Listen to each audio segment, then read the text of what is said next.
Calvo era una figura predominante de la joven izquierda peruana. Calvo sí ha tenido una militancia, y militante realmente, ¿no? Y yo lo puedo decir ahora, porque ya es historia. Calvo ha sido militante del Ejército de Liberación Nacional, de la organización política en la que estuvo Heró y en la que estuvo Edgardo Tello. Y también el Juan Pablo el Chino bueno, Juan Pablo Chang es después, ¿no? Juan Pablo Chang ingresa al ELN en el año 63, fines del 63, ¿no? Comienzo del 64, y de ahí la gran amistad, ¿no? Y el trabajo muy cerrado que tienen con Calvo, justamente, ¿no? Juan Pablo Chang abre un espacio dentro de su Ejército de Liberación Nacional, dentro de su organización, un espacio en donde muchos tienen diversos trabajos, y hay un trabajo muy particular que tiene Calvo. Y es, aparte de esto, la amistad entrañable que tenía Calvo con Heró. Eran amigos desde los años 59, ¿sí? Comparten el Premio Poeta Joven del Perú, y ahí se incorpora también la imagen de Edgardo Tello. Edgardo Tello regresa al Perú, al igual que Heró, y según testimonios escritos por Héctor Béjar, que era el comandante de la guerrilla del año 65, cuando muere en un enfrentamiento de la guerrilla del ELN con el ejército en las sierras de Ayacucho y Apurímac, esto lo cuenta el mismo Béjar, el lugarteniente de Béjar ya era Edgardo Tello. Se había incorporado como joven y se había ido perfilando en las marchas, en los ejercicios, en las marchas y en los enfrentamientos reales. Se había ganado un puesto. ¿Él cómo murió? Él murió, ¿no? Atravesado por las balas en un enfrentamiento con los Rangers. Eso lo cuenta Béjar en el prólogo al libro de Edgardo Tello, Las Puertas de la Esperanza, porque cuando él muere, ¿no? Edgardo Tello ya tenía su cuaderno de poemas, más poemas que había dejado en La Paz y en Cochabamba.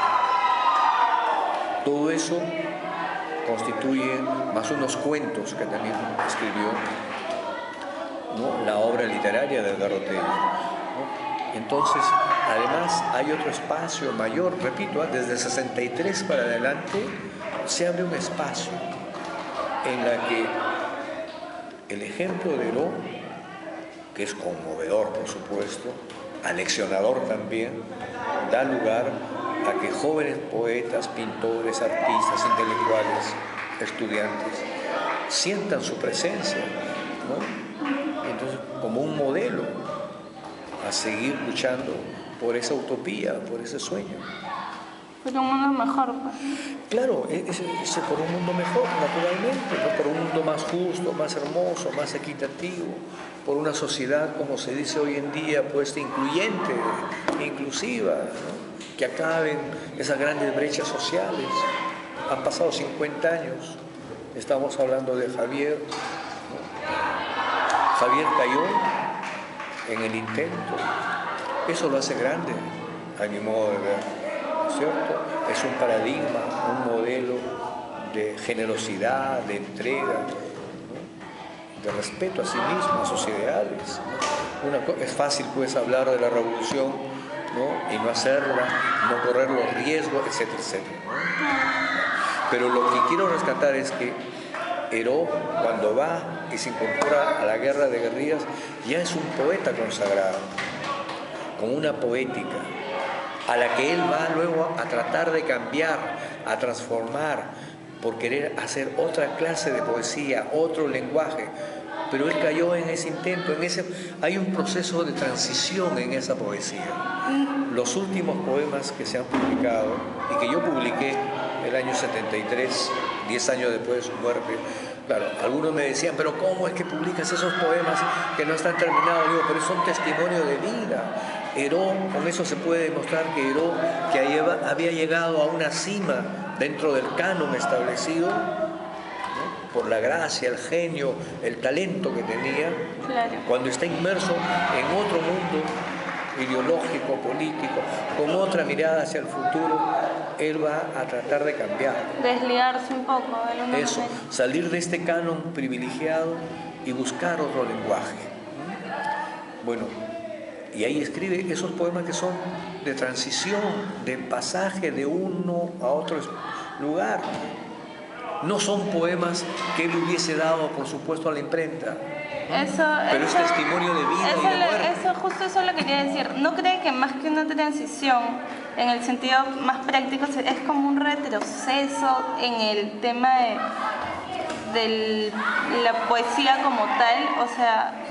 No, vamos por puntos. O sea, mira, digo, en el caso de Heró, así como él tiene el desprendimiento de dejar la clase social a la que él pertenece, una social privilegiada, para entroparse, como dice Martí, pues, ¿no? Con los pobres de mi tierra quiero yo mi suerte echar. Así en la poesía también. Él ya lo logró. En el río, el viaje, Estación Reunida, es un gran poeta.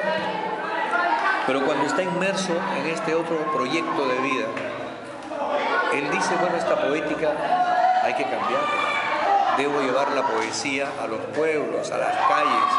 Y si sigo hablando así, nadie me va a entender. Tengo que reconstruir, tengo que cambiar mi lenguaje. Así como quiere reconstruir la sociedad, también va a querer reconstruir su lenguaje, su poética. Ese es un momento de transición. Es verdad, no son poemas logrados, eso lo sé, lo sabe todo el mundo. Pero hay que entender que son propuestas de un proyecto de vida. Claro, que no tuvo en nada empeora la poética, ni desdice, ni desmejora la poesía de Heró. Simplemente es un dicho histórico. Heró ideológicamente está cambiando, políticamente está cambiando, y él siente que su poesía también debe transformarse, debe cambiar. Y cuando está comenzando ese camino y hace poemas, ¿no? Como la balada del guerrillero que partía, ¿no? O el testimonio de sus marchas con sus compañeros de lucha, a las que pone solamente el nombre de seudónimo, ¿no? Él muere. Entonces, lo que quiero decir es que hay dos Heró en todo caso, hablando literariamente. El del canon, que lo ha premiado, que lo ha reconocido. Él en un poema dice, yo no soy el poeta que ustedes nombraron. Mira, lo recuerdo textualmente, yo no soy el poeta que ustedes nombraron. Y nombraron, coronaron, eligieron como el poeta. Claro, joven. como que reniega un poco de ese pasado tan bonito, digamos. Exactamente, está buscando otra cosa. Está buscando otra cosa. Y él cae en el intento.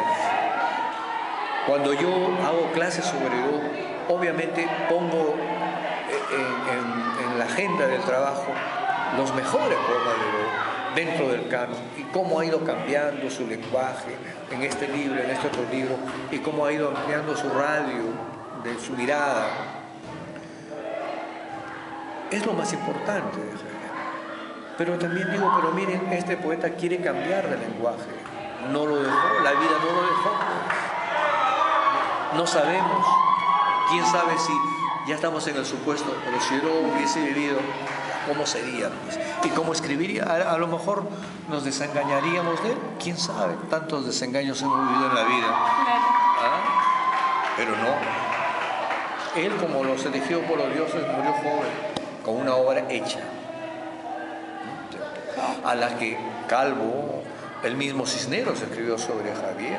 Todos los poetas del 60 y el 50, sus amigos, Washington Delgado, Javier Solórzano, Pablo Guevara, todos han escrito sobre él. Sebastián Salazar Mundi, el viejo Sebastián, ha escrito sobre él también. Porque era una figura que estaba dentro del canon, era un referente. Y hoy día Heró en la poesía es un referente. Claro que sí. ¿Usted cómo se inició en la escritura?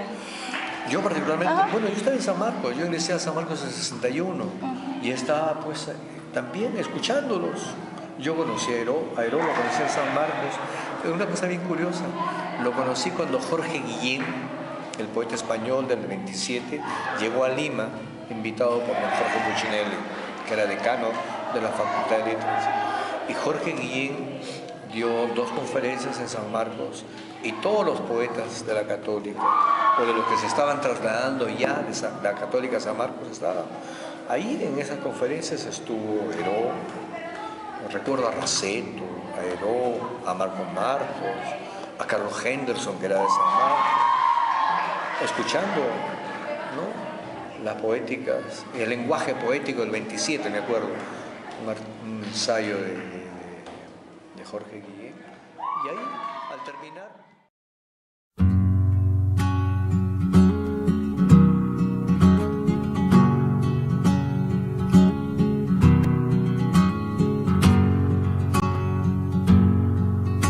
Compañeros poetas, tomando en cuenta los últimos sucesos, en la poesía quisiera preguntar.